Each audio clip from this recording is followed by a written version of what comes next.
Yo, what is good, YouTube? Krishan checking back in with another video. Let's start this video off with some news surrounding Brandon Curry. Not too long ago, a few different people announced that Brandon will not be competing in this year's Olympia. He fell ill, and I did hear rumors that Brandon was actually throwing up blood. Now, about 30 minutes after those reports, AJ Kelly Robert released another report and said that Brandon had food poisoning, but he will be at the Mr. Olympia. And the news of Brandon being out spread very quickly, and of course a lot of people were upset because Nick Walker had to pull out of this year's show due to a hamstring tear, and now Brandon Curry was going to be out. But again, as of right now, as long as nothing crazy happens overnight, we should be seeing Brandon Curry at this year's Olympia. And I'm very happy that Brandon is feeling better and he's feeling up to compete. But having something like this happen so close to the show, I'm pretty sure it's gonna affect his look at this year's Olympia. Even if Brandon Curry comes in 99%, I think he's gonna lose at least 1% from this little mishap. And again, Ron Harris reported that Brandon was throwing up blood.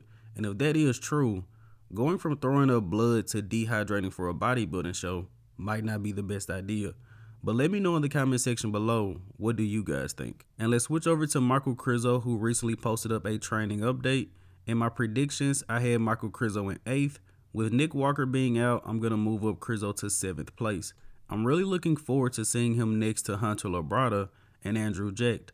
Hopefully Brandon Curry doesn't slip too much because guys like Hunter, Andrew, and Krizo will be right there to catch him if he isn't on at this year's Olympia. But I'm looking forward to seeing what Michal Krizo is going to bring to the stage. He'll definitely have the biggest arms on the stage. Now switching over to Regan Grimes. Regan posted this video up about 2 days ago, showcasing a lot of detail and pretty good conditioning ahead of this year's Olympia. I would say that Regan's updates going into the Olympia are more impressive than what we saw going into the Italy show or even going into the Spain show. But as usual with Regan, he has to bring it to the stage. He looks great the day before, the day after, even right before he goes on stage, but he has to look great on the stage. Now let's switch over to Nick Walker.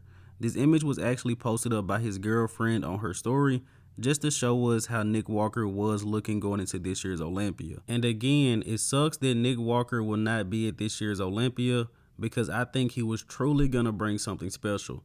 In the first images we talked about Nick following his injury, he looked a lot more dry, maybe even flat.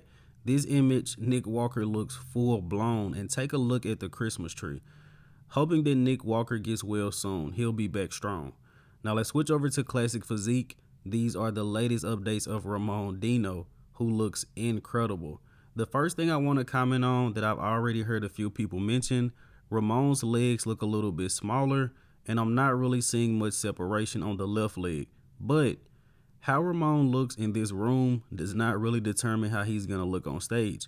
And I want to add, Ramon's shoulder to waist ratio looks like it has improved, so I wouldn't look into this image too much. Now let's switch over to Larry Wheels, who actually competed at the Amateur Olympia, and Larry finished in 2nd place. And on the left we have Danilo, and on the right we have EGK. EGK actually won this class, and he actually won the overall to get his pro card. Congratulations to him, and I also want to give a huge shout out to Larry Wheels. I think he had a great showing at this show. Even though he placed 2nd, I think his posing and presentation was superior. Now let's switch over to a recent update of Behrooz Tabani. I announced not long ago that Behrooz is officially out of this year's Olympia, but Behrooz should be competing in the Romania Pro next week. We also have Horse MD confirmed to be doing that show. So following the Mr. Olympia, we're going to have a great show in Romania. And speaking of that, Nathan DeAsha is confirmed to be doing the Prague Pro, and there are also rumors that he will be in the Romania Pro as well. So we could see Behrooz versus Nathan versus Horse MD. But that's going to wrap up this video, guys. I hope you did indeed enjoy it. If you haven't done so already, be sure to like the video and subscribe to the channel so you do not miss out on this weekend's Olympia coverage. I'm Krishan from GOAT Fitness, and that's it. I'm out.